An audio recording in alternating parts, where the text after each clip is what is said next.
Namo Buddhaya. Welcome to our second program of Path to Happiness. If you could remember our last program, we spoke about anger. We spoke the consequences and the repercussions and the things that you should do to refrain from anger. And at the end, as a solution, we propose to refrain from anger. In order to get rid of anger, we should practice loving kindness. So today, we allocate our program to talk about loving kindness. To help us with Dhamma knowledge, we have invited Armenian Mahansa from Dambadeniya Mutugala Mahameunawa Anagarika Meditation Monastery. Namo Buddhaya Mahansa. So to start with today's topic, loving kindness, let us first understand what is loving kindness, and for a beginner, how should one start practicing loving kindness? Yes, a great teacher, the Supreme Buddha, explains in Pali, loving kindness is known as metta, and what metta means is friendliness. So as someone who spreads friendliness or loving kindness to the whole world, that person is able to get rid of anger. So he's a person who lives anger-free life, a hate-free life. Supreme Buddha explains the solution to getting rid of anger and abandoning anger is cultivating this loving kindness meditation or loving kindness thoughts within you. As a beginner, it's best if you can allocate a certain amount of time throughout your day to practice the meditation. For example, say you can use the time during your lunch break to go to a very quiet place, and then you can start the meditation.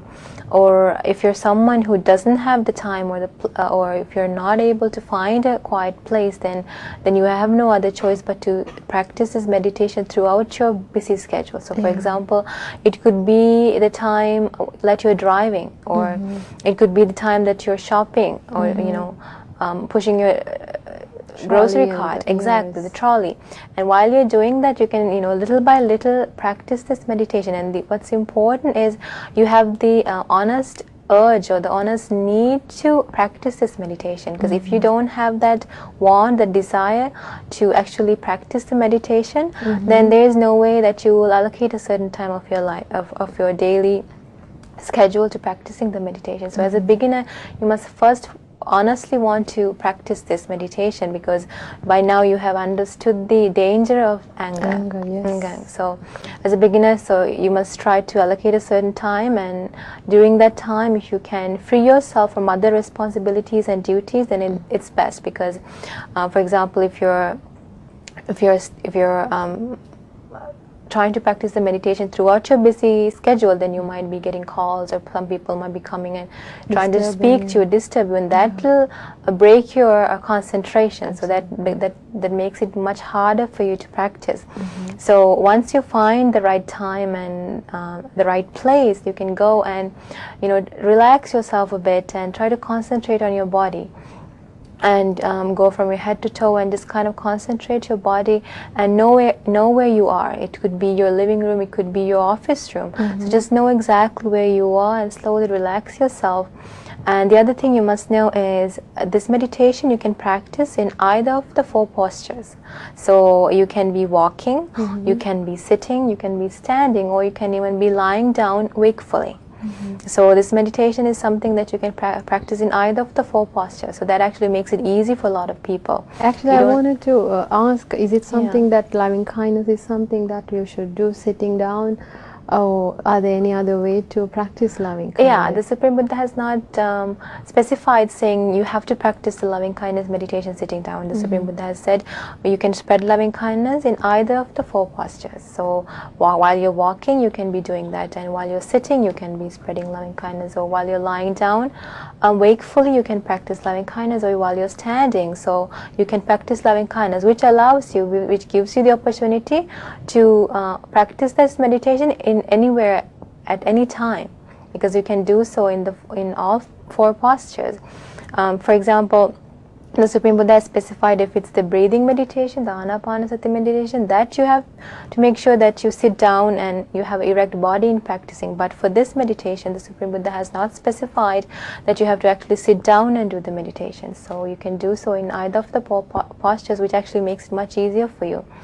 And so as a beginner, that's what you must try to do, and you must try to practice this meditation little by little. Now, for example, if you're a beginner, if you say, okay, now I'm going to sit down for 1 hour and practice the meditation, it's quite difficult for you to do it. It's a nice goal to have, but it's quite difficult for you to do.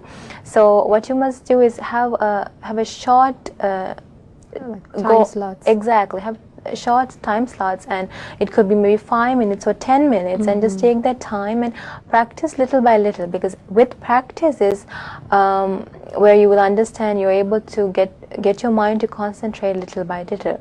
So allocate a small amount of time throughout the day, and it could be the morning, the evening, and at night. So it could be throughout the day, or it may be time allows you only to do it once a day.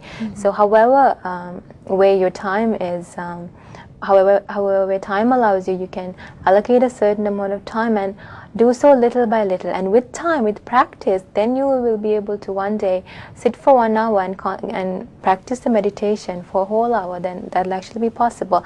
But as a beginner, then you must try a little by little, because or else you may give up easily, because you'll think, oh no, I cannot do this. Yeah. Exactly. So the best thing to do is try to allocate a certain amount of time, and be persistent and be continuous in practicing the meditation. Yeah, that is something that we all fail to do, because when we listen to programs, when we get to know new, it inspires us, and you want to sit down, you have that all the motivation on the first day. Yeah. As the days go by, you tend to forget. Your eagerness fades away. Exactly, and you don't want to sit down and do that anymore. Exactly. Now, if that's the case, then you won't be able to experience the true results of loving kindness meditation, because this is something you must continue to do persistently throughout your life. So if you give up halfway, then you'd say things like, loving kindness meditation doesn't work for me. My anger is still the same. Yeah. You cannot do that. You have to honestly make an earnest effort consistently, then only can you experience the results. Benefits of loving kindness. Exactly. Absolutely. Menyanwasa, is there a specific way to spread loving kindness exactly? Yes, actually there is. The Supreme Buddha has taught us 2 different ways of spreading loving kindness, and I think this is very important that we learn, because most of the time a lot of people don't know the direct teaching of the Supreme Buddha, and a lot of people resort to many different ways of practicing loving kindness because they don't know the direct teaching. And that's something very important, is as we learn the Dhamma, we must make sure that everything that we do is directly the Dhamma that the Supreme Buddha has taught.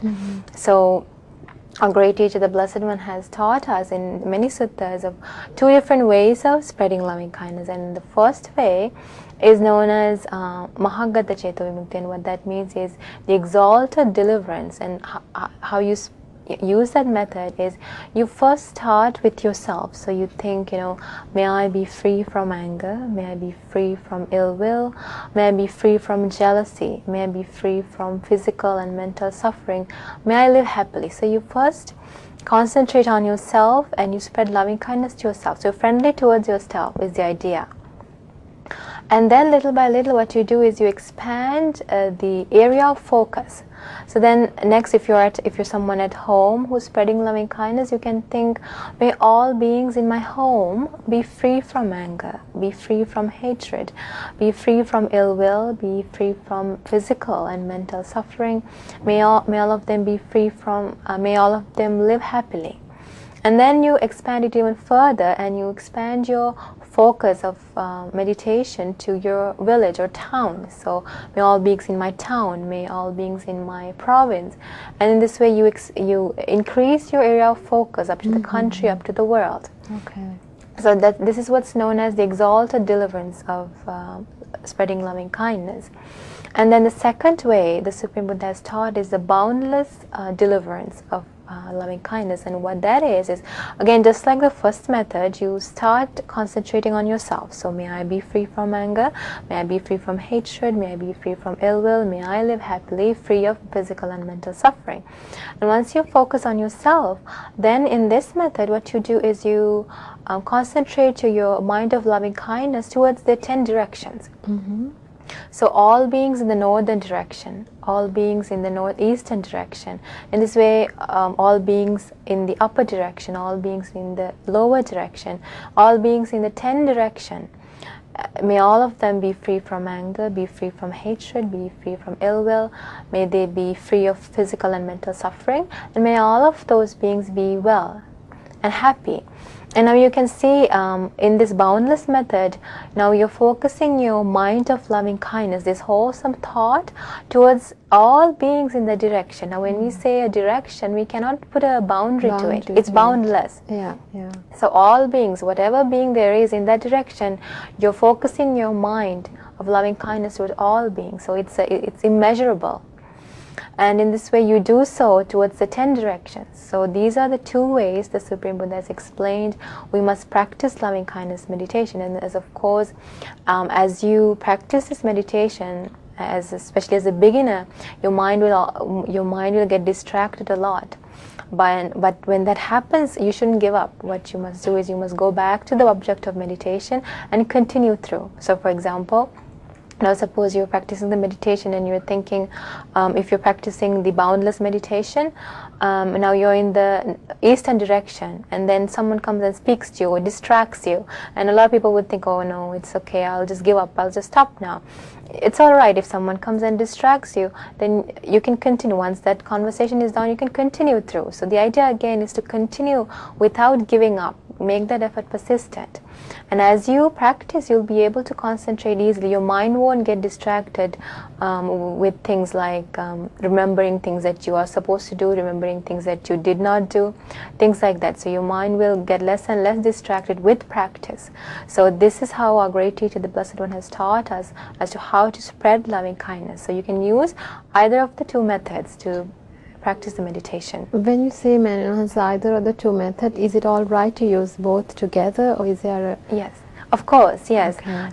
You can do both together. You can use one if you would like, or another one. Exactly. So there is one is not better than the other. The Supreme Buddha has not specified it in any way. Just 2 different ways. 2 different ways of spreading loving kindness. Exactly. Yeah.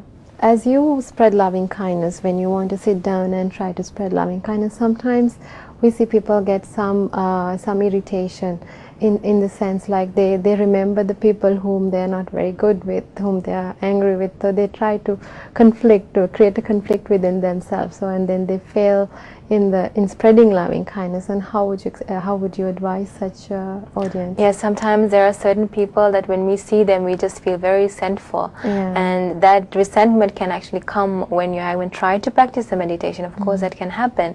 And during such a situation, the Supreme Buddha has said, if you have a resentment or a feeling of anger towards a specific person, then you must direct your focus onto that person. So for example, say you're very angry with your boss. You know, he's always in an angry mood. He's always blaming you. No matter how well you try to do your job, he's always finding some mistake, finding faults. He's always blaming you, and you feel very irritated with him. You don't have a good relationship with him, and even the thought of your boss just scares you, or because you know the next time you go to your boss, now he's going to start blaming me, and you're scared to even visit your boss. So in such a situation, when you have someone specific that you feel resentment with, or you feel angry with, the Supreme Buddha has explained you must focus your mind of meditation, your mind of loving kindness towards that very specific person.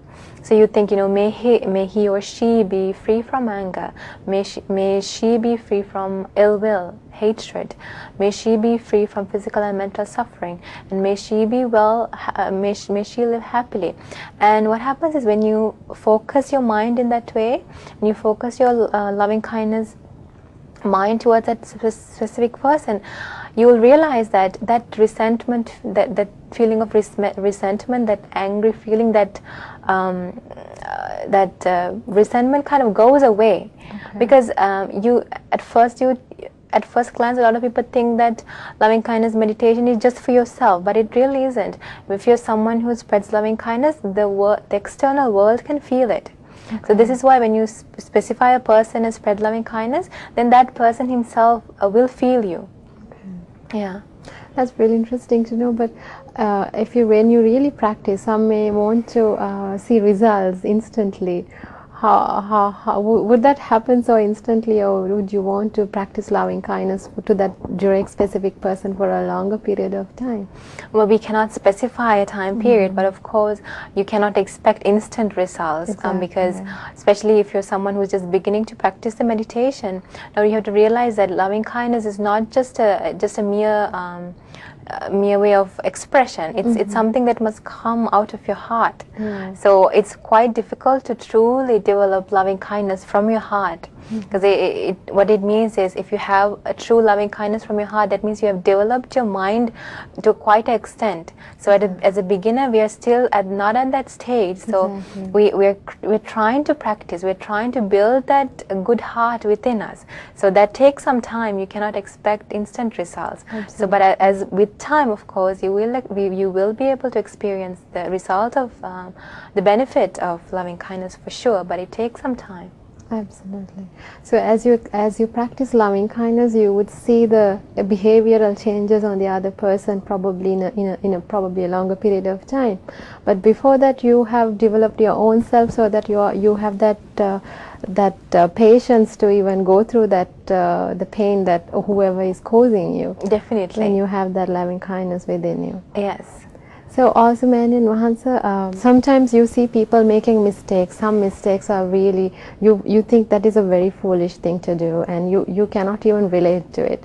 So everywhere we see people doing crazy things, and you can't really come to terms with any of those. So you naturally lose loving kindness. You tend to get angry with that person. How would you advise such a situation? Definitely. I mean, as someone who's trying to concentrate your mind and get rid of anger, of course, living in a regular, ordinary society, it's quite difficult to maintain that mind of loving kindness throughout the day. So that is why, in reply to that, in the Dhamma, there are different ways that you can use to get rid of this angry, resentful feeling. And in one sutta, the Supreme Buddha explains, when you see others' faults, when you see other people doing wrong things or saying wrong things, then this is what you must do. The Supreme Buddha in the Dhamma, it stated that, now suppose there's someone who's always engaging in bodily misconduct, that is, he's always going and killing and hurting other people, or he's always stealing and cheating others. And so when you see people doing those things, if you're someone, when you see those things, then you get angry, and you become resentful towards those people, isn't it? And the Supreme Buddha explained, in such a situation, if you get angry, then that feeling of anger will only cause you harm. And so, in order to get rid of that anger, in the Dhamma, it stated that when you see a person engaging in bodily misconduct, then look within that person and see, yes, it's true he engages in bodily misconduct, but he's not someone who engages in verbal misconduct. That means he's not someone who lies. He doesn't go and break other people's friendships by saying things. He doesn't gossip. So if he has a good side, if his speech is positive, if his speech is good, then the Supreme Buddha explains you must reflect on his speech and then think, oh no, he's a good person, and think in that way and get rid of their anger. And then in Dhamma it stated, in fact this was Arahant Sariputta who taught this sutta. It stated that if you see someone who's always lying, now all he does is gossip, he's always saying pointless speech, and he's breaking people's friendships, so he has very unwholesome speech. However, he has a good side to him. That means he doesn't go and kill living beings. He has good bodily conduct. He doesn't steal other people's things. He's faithful to his wife, or she's faithful to her husband. So she has a good side in terms of the bodily conduct. So then it stated you must think about his bodily good conduct, and you must try to get rid of your anger in that way. And then it stated there are some people who engages in bodily misconduct as well as verbal misconduct. So people go and kill other beings, hurt other beings, they lie, engage in sexual misconduct. So they are unwholesome in all ways. But then those people, from time to time, they do good things. So from time to time, they do say a word of truth. They do encourage others to do good. Or they do give alms, and they do share their things with other people. So then Arhan Sariputta says, think about that. Think about the fact that he at least does good things, he thinks good things from time to time. So think about that and get rid of your anger.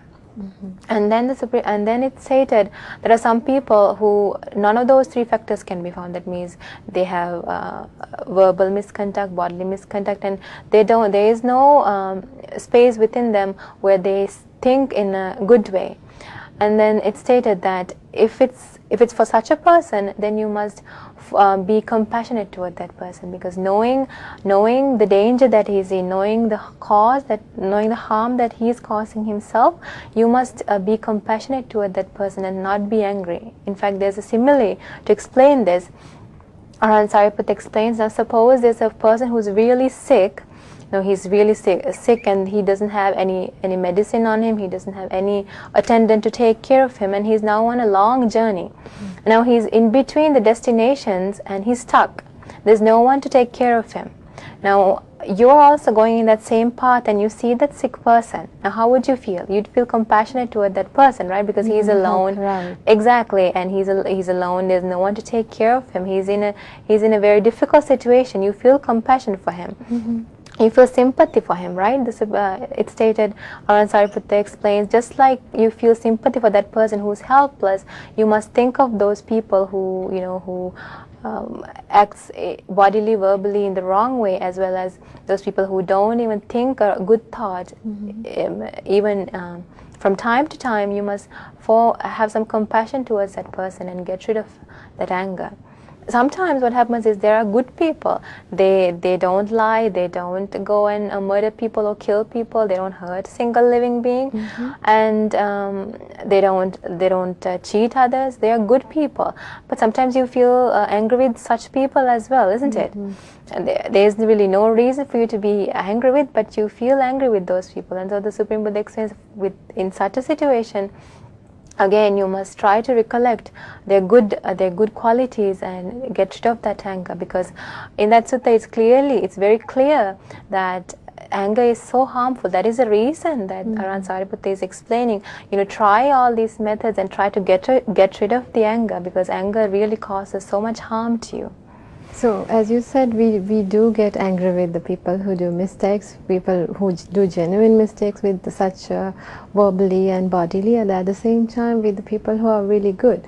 So it's something that you need to, I feel it's something that you need to sort out with your own self, not with the outside world, isn't it? Definitely. I mean, when you get angry, it's because it's a conflict within you. It's really not the problem outside. It's the way you think. It's the way your mind is controlled. So anger is really something that's caused within you, and it's something that you yourself can control within yourself. So blaming other people or pointing the finger at other people is really not the solution. So absolutely. If you're someone who's practicing loving kindness, who tries to develop a heart filled with loving kindness, and you become responsible for your own mind, your own actions, then you definitely will be able to get rid of those resentful feelings that you have within you. Definitely. Absolutely. You're watching Path to Happiness, and we are discussing about loving kindness. We are taking a short break, and stay with us.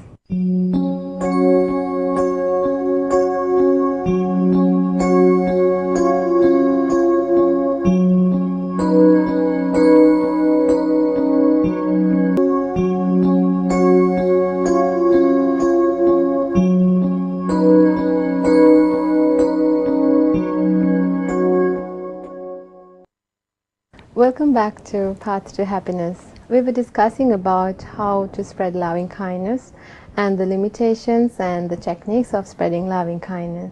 Sometimes when you try to spread loving kindness and try to be very calm and quiet, Sometimes you see people unduly blame you for sometimes for reasons that you are really responsible for, and sometimes for the reason that you are really not responsible for. So in such situation, how do you continue to spread loving kindness? Definitely. I mean, spreading loving kindness is not easy. So you really have to make an honest effort and try really hard to maintain that anger-free mind. And so in the Dhamma it's stated that, you know, if someone comes and blames you and say harsh words to you, then you must be patient with that person. And so now the natural reaction when a person comes and blames us or say harsh words to us is to say harsh words back to that person, isn't it? Yeah. When someone comes in and say bad words to us, or harsh words to us, hurtful words to us, then the natural reaction is we start to blame that person in return. We say, oh, you're like this, you did that, and we start to point the finger at others. But in the Dhamma it's stated that when you're being spoken to with harsh words, with hurtful words, then you must be patient. And patience is, enduring those harsh words is something that you must build within yourself. And in fact, when you're a powerful person, if you can withstand harsh words coming from someone who you can control, then in the Dhamma it's stated then there's nothing greater than patience that's being developed by a powerful person. What I'm referring to here is when you're powerful, then you have the power or the authority to control the other person who's scolding you. For example, we can take, if you're a boss and a certain worker is coming and blaming you and saying all these things about you, harsh words about you. Now you're the boss, you have the authority to control that person, you have the authority to shut him off. But if you be patient, if you stay patiently and endures those words, then in the Dhamma it's stated then that's what's most valuable, because it's not easy. If you're a powerful person and you withstand and you be patient with that person, then you're someone who's honestly developing a good quality within you. Now in the ordinary world, if someone comes and blames you and say bad things about you, hurtful things about you, and if you stay quiet, then those around you say, why did you stay quiet? Why didn't you say back to him? Why didn't you talk back to that person? Society is geared enough to get us in the wrong direction. Exactly. So then the ordinary society is not helping you in developing a good human quality. But in the Dhamma it's stated, and even when people are blaming you, saying hurtful words to you, if you can be patient without giving rise to anger, then you're the supreme person there. Especially if knowing, in the Dhamma it's stated, knowing the other person has gotten angry, if you can stay anger-free, calm and peaceful, then you're the one who's developing within you. And you win, and the person of course, and you win. And the thing is, what you're doing is you're calming the situation down, right? Because if someone comes and starts to blame you and you blame in return, then it turns into a big fight almost. But when you exactly, and if you don't say a word, then that person, what happens? That person stops at one point, isn't it? So it's really the way you control your mind. Actually, there's a beautiful example in the Dhamma where someone named Akkosa Bharadaja comes to meet our great teacher, the Supreme Buddha. The Supreme Buddha was going on the alms route at that time.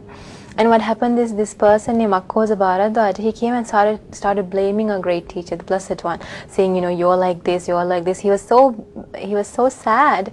He was very angry because family members from his home got ordained under the Supreme Buddha. Of course, he was a Brahmin, so he was very angry with the fact that people from his family got ordained and went to the following of the Buddha. And so that's why he started to blame all these, say all these bad things about the Supreme Buddha, revile and abuse the Buddha. And of course, being defiled free, of course, our great teacher is an Arahant, does not have any desire, hatred or delusion within the Supreme Buddha. So being an Arahant, our great teacher, the Supreme Buddha, what he did is, he waited patiently until Akkosa Bharadaja was finished. And after he was finished, the Supreme Buddha asked, of course, Bharadwaja, do relatives come to visit you? And so, of course, Bharadwaja replied, Venerable Sir, yes, they do come to visit me. And so the Buddha asked, what do they bring gifts to you? And so, of course, Bharadwaja replied, yes, Venerable Sir, they do bring gifts sometimes. And the Blessed One asked, what do you do if you don't want those gifts? And then, of course, Bharadwaja replied, Venerable Sir, if I don't want them, I give it back to them. And so at that time, a great teacher, the Supreme Buddha, explains, just like that, you blame us who do not blame you in return. You scold us who do not scold you in return. You revile us who do not revile you in return. We do not accept those harsh words that you gave us, so you can have them in return. So you can see how being patient and enduring those harsh words, how a great teacher, the Blessed One, face those difficult situations. Exactly. Absolutely. So patience is something the Supreme Buddha explains, Kyanti bhiyo na vijjati. That means there is nothing greater than patience. If you can be a patient person, then you can really win all troubles in life. So it's a good quality for you to develop within you. And when you say patient, that also reminds me of a sutta called Kakachupama Sutra. Definitely, of course. In that sutta, the Supreme Buddha explains a beautiful simile. In that sutta, what the Blessed One says is, from time to time, people will say certain words to you. People will speak the truth to you, or they will say false things to you. People will say things that's beneficial to you, or things that are harmful to you. So, people will talk to you with a mind of loving kindness, or sometimes people will say words, that's induced by hatred. So in this way, there are different types of speech you'll hear, and the Supreme Buddha explains, however, when you hear those types of speech, you should not get angry. You should not let those words change your mind. That's what the Blessed One says. You should not let those words, whether it be true or false, whether beneficial or unbeneficial, none of those words you should not let those affect your mind. Exactly. And you should maintain a mind of loving kindness. And in that sutta, the Blessed One gives a nice simile.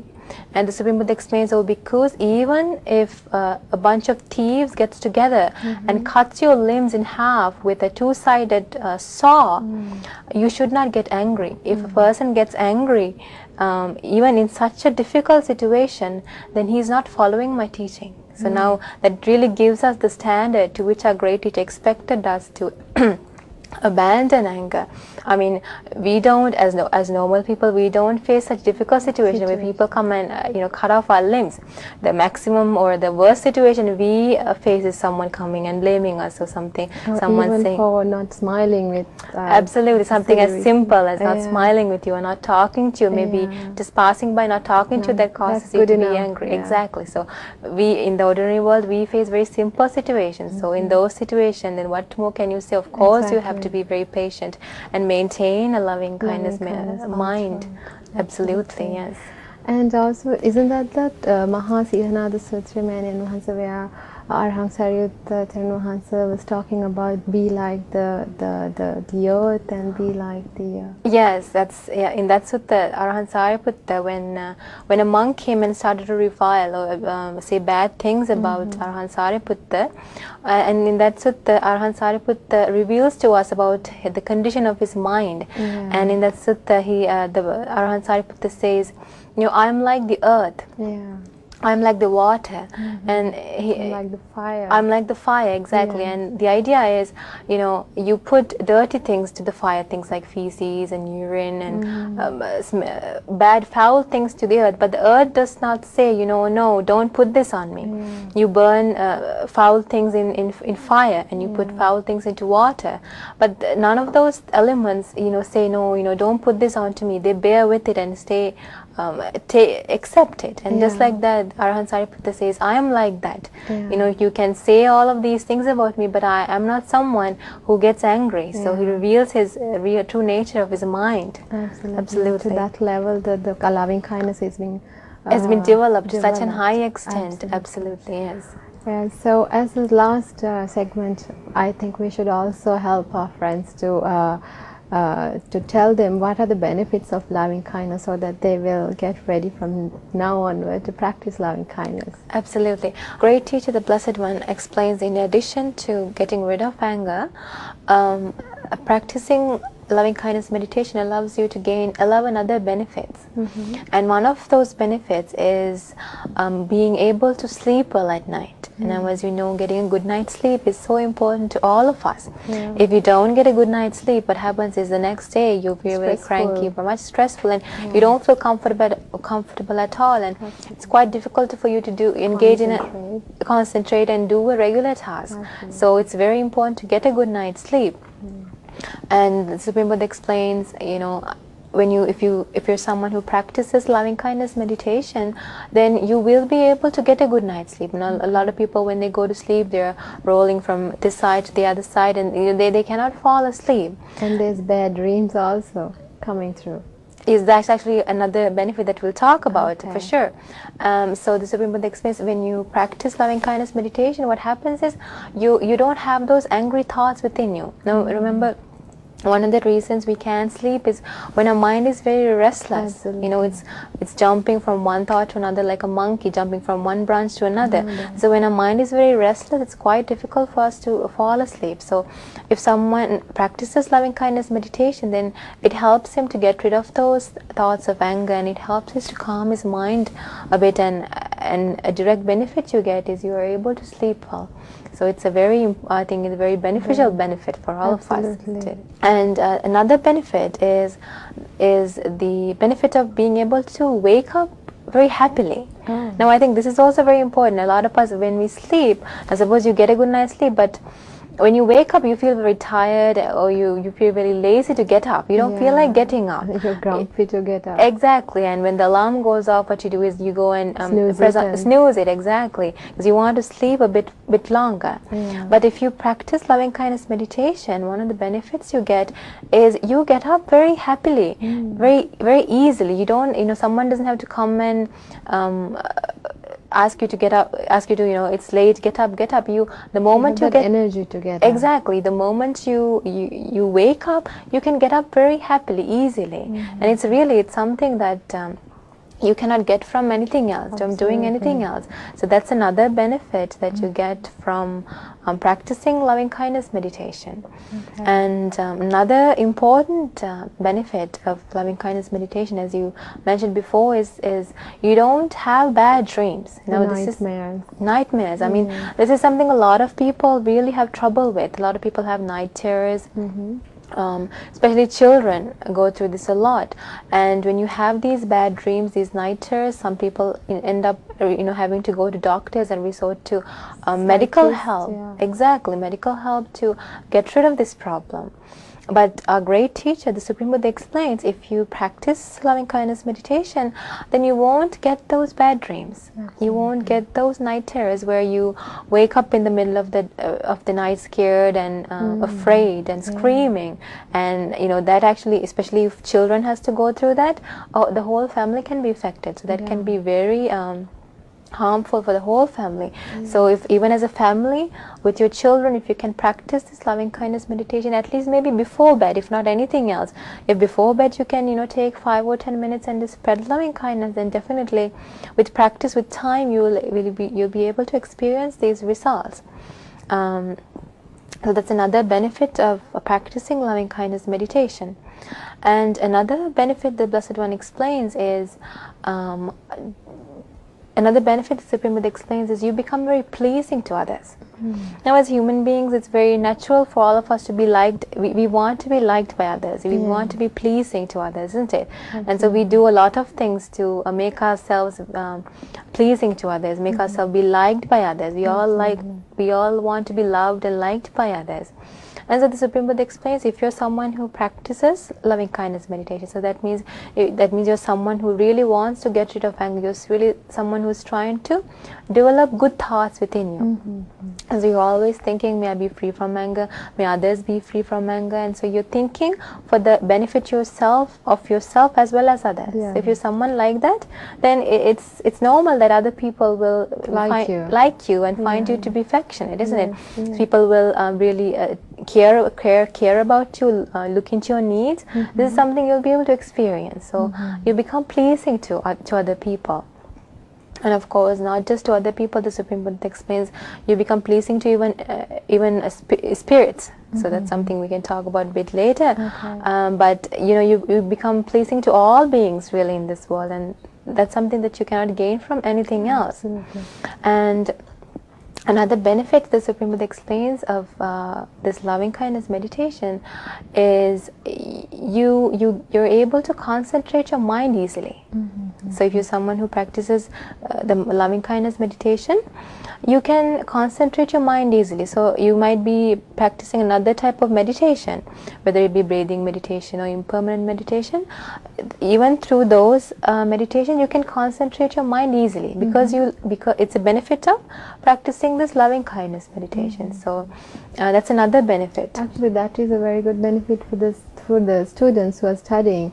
So one big the problem that they have is they cannot concentrate, they cannot study. Absolutely. As students who have very hectic schedules and who tries to memorize things and remember things, and practicing loving kindness meditation is definitely a benefit for you. It will definitely improve your memory and help you to concentrate much better. And another very interesting benefit of loving kindness meditation is your complexion becomes very pleasant. Now that's something that we all like to have. We do right? a lot of things to get exactly. that, We resort to makeup and all fairness those cream too. Exactly, different creams, all of these things, all these products, cosmetic products. But if you're someone who practices a loving kindness meditation, you don't need any of those things. Your complexion naturally becomes very pleasant. And now, of course, that doesn't mean if you're a dark person, you become a very fair person. Absolutely. What it is whatever your color may be, you get a nice, very pleasant complexion. Exactly. Even a person who is very fair cannot look very pleasant at any time. Absolutely. So if you're someone who practices loving kindness meditation, your complexion becomes very very pleasant and vibrant. Exactly. And you'll find that people will come and ask you, what cream do you use? Because, no, this is actually true. Exactly. People will come and ask you, what do you use? And of course you can tell them, what I use is loving kindness meditation. This is something you can definitely experience in life. And of course, another benefit the Supreme Buddha explains is, if you're someone who spreads loving kindness, that means anger-free thoughts, then you won't be hurt by things like fires or weapons or poison. So somehow, though, if you're about to face such a danger, you're able to get yourself out of it. Now, for example, suppose a fire is to occur in your office one day. That day, if you're someone who practices loving kindness meditation, I guess it could be due to the merit that you're collecting. Maybe on that day you end up taking leave. Somehow that happens. Exactly. Somehow you don't end up in those troubles where you face sudden accidents, or you're hurt by things like fires and floods and weapons. So you're able to get rid of all those. You're naturally protected. Absolutely, it's a natural protection, loving kindness meditation. And of course, at the end, the Supreme Buddha explains, you die mindfully. You're able to die mindfully, and you're able to be born in higher worlds. So those are some of the excellent benefits that you can gain by practicing loving kindness meditation. So, dear friends, we spoke about loving kindness well in detail today. We spoke about how to spread loving kindness, how one should prepare himself to spread loving kindness, and finally we went and spoke about most of the benefits of loving kindness, which are really good enough for us to start spreading loving kindness from now on. So let us all share our merits with our Manyan Mahansa, and may Triple Gems bless you. Namo Buddhaya.